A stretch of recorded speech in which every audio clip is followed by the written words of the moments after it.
Lectureship is always a time of reunion. People who haven't seen each other for 40 years may show up. Today I saw one of my classmates whom I hadn't seen in 40 years. Lectureship is just a really good opportunity to have people from all over the country come together in one place, unite around a single theme, and just kind of work for a whole week going through a certain part of the scripture, part of the Bible. Living a life of integrity is critically important. Listen to Proverbs 19:1.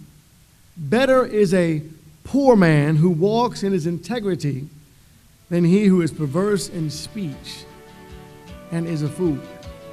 You have so much variety as far as where you want to go. It's even hard sometimes to decide which class to go to, not because there's a ton of them, although there are quite a few, but because of the quality of the class.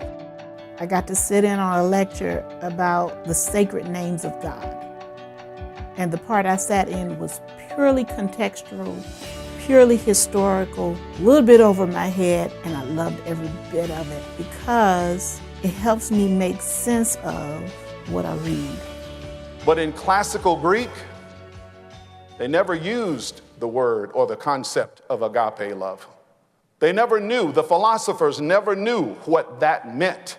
The poets never knew what that meant.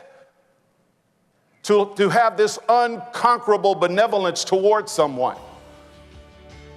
That's the Christian love. Jesus said, if you love me, you'll keep my commandments.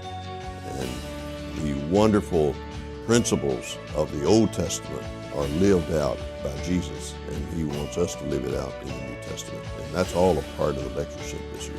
It's a long-standing tradition of all of God's people across the nation coming here to be in one place, to hear good teaching, good preaching, and then I think the more important goal to go out from here and to take that teaching and preaching back to our home congregations and allow others to grow from what we learn here.